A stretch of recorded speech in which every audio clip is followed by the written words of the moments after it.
Assalamualaikum warahmatullahi wabarakatuh. Bismillah, alhamdulillah, wassalatu wassalamu ala rasulillah wa ala alihi wa sahbihi wa mawala. Teman-teman, uh, kali ini saya akan membaca kitab Adabul Insan yang ditulis atau dikarang oleh Sayyid Uthman bin Abdullah bin Aqil bin Yahya Al-Alawi. Beliau adalah mufti Betawi. Ini adalah suara hati para laki-laki seperti saya mungkin ya, yang ekonominya sangat pas-pasan, berharap suatu saat tidak mendapatkan perempuan atau wanita yang banyak menuntut di luar kemampuan saya sebagai laki-laki. Cewek-cewek wajib denger sih, ini curhatan laki-laki lemah seperti kami. Orang tuanya juga semoga baca ini juga gitu.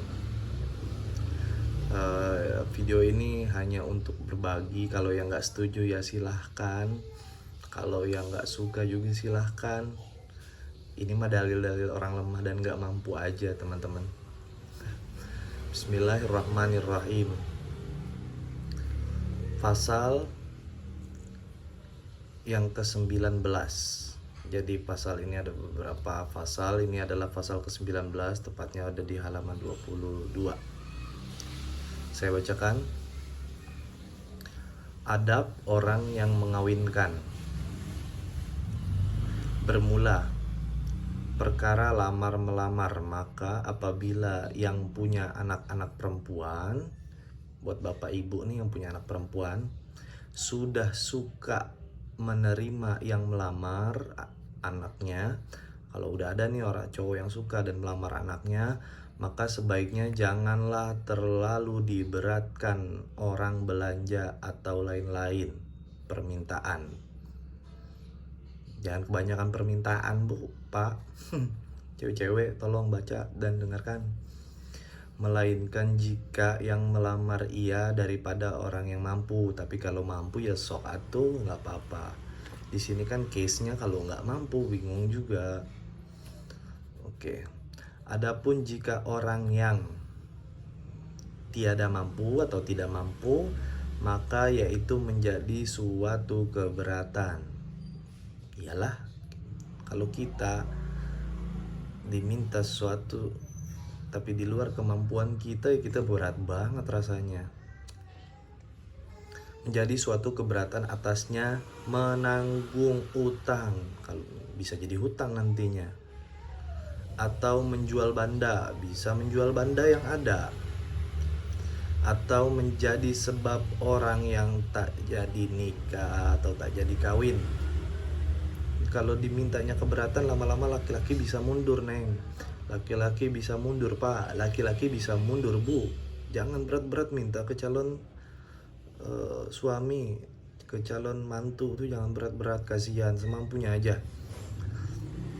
Atau menjadi sebab atas membawa lari pada itu anak. Nah, kalau nanti diberatin kebanyakan syarat, kebanyakan ini itu, kebanyakan ABCD, nanti dibawa lari itu anaknya.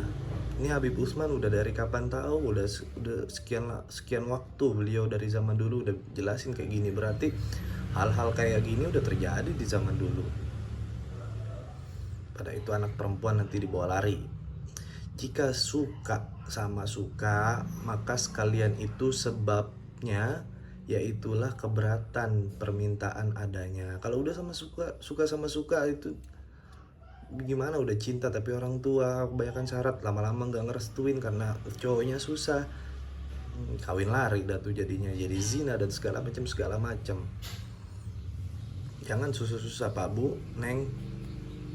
Sebagai lagi, ada sebuah adat yang terlalu busuk. Ini kata Habib Utsman, adat yang terlalu busuk di dalam setengah kampung, yaitu bahwa jikalau bakal pengantin lelaki datang melamar kepada bakal mertuanya, maka dilontarkan dengan segala petasan, dor. Ini biasanya ya, ini di kampung saya juga banyak nih, kebetulan saya orang Betawi gitu.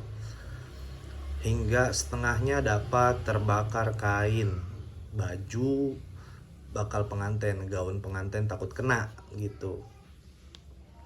Atau kain baju yang mengantarkan yang mengantarkan dia, pengejeknya, pengantin pada kena, takut kena petasan, dan setengahnya dapat luka, takut terluka, takut ada luka di badan. Maka itu adat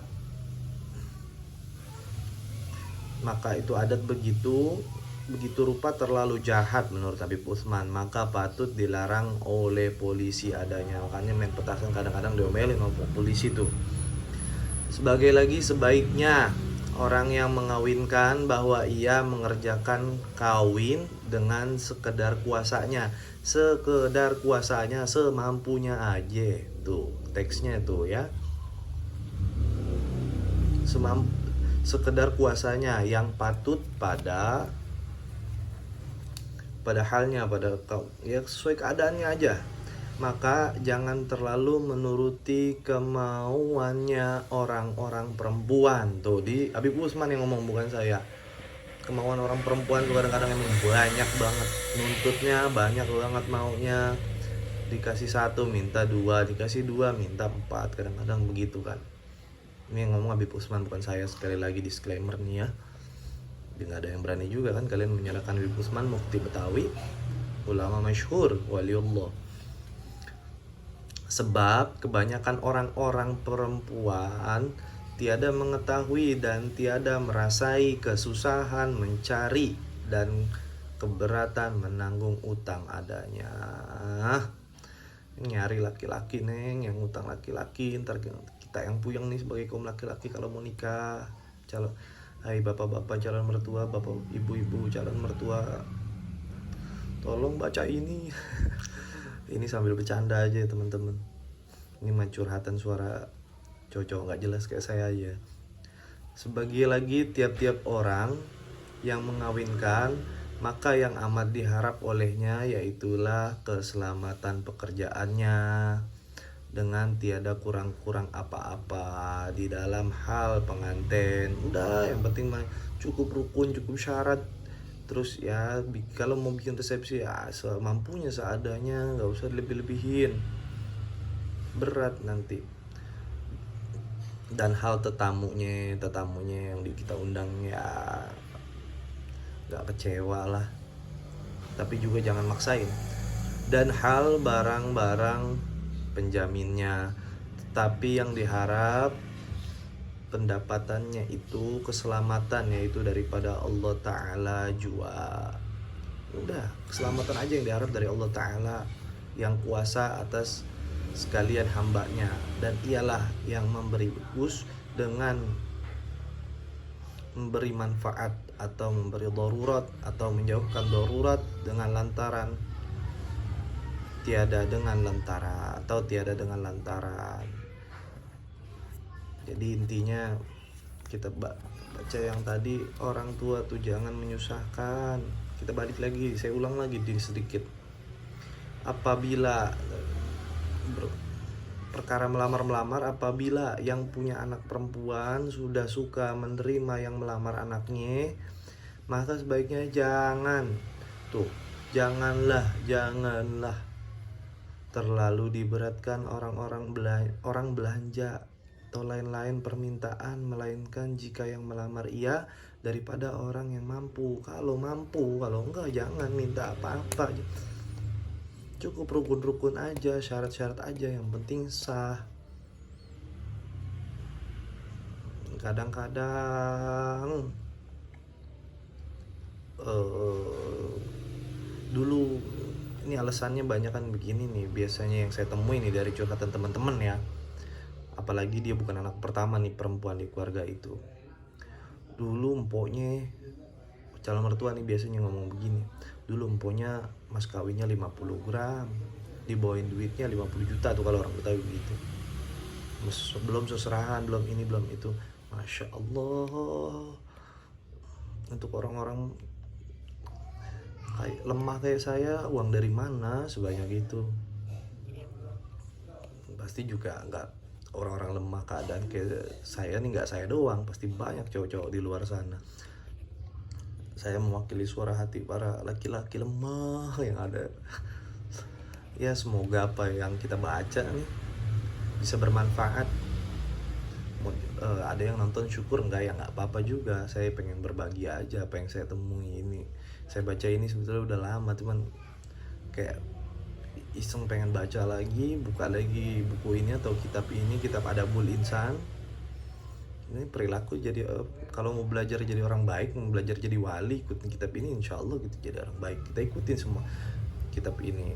Ada adab-adab kepada semua, pada Allah, pada orang tua, pada teman, pada anak, semuanya ada, pada murid, pada guru, segala macam semuanya ada, dia ditulis oleh Habib Utsman dalam kitab ini.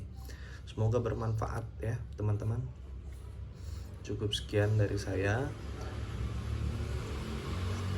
Mari, jangan lupa juga kalau baca kitab, apapun kitabnya atau bukunya, minimal kita kirimkan Fatihahnya untuk pengarang. Dalam hal ini kita kirimkan Fatihah khusus untuk Sayyid Utsman bin Abdullah bin Aqil bin Yahya Al-Alawi. Semoga kita dapat mengambil manfaatnya dari apa yang beliau tulis. Al-Fatihah. Kurang lebihnya maafin saya ya, saya cuma ya nggak ada maksud serius atau apa-apa. Allahul muwaffiq ila aqwamit thariq. Semua yang salah datangnya dari saya. Assalamualaikum warahmatullahi wabarakatuh.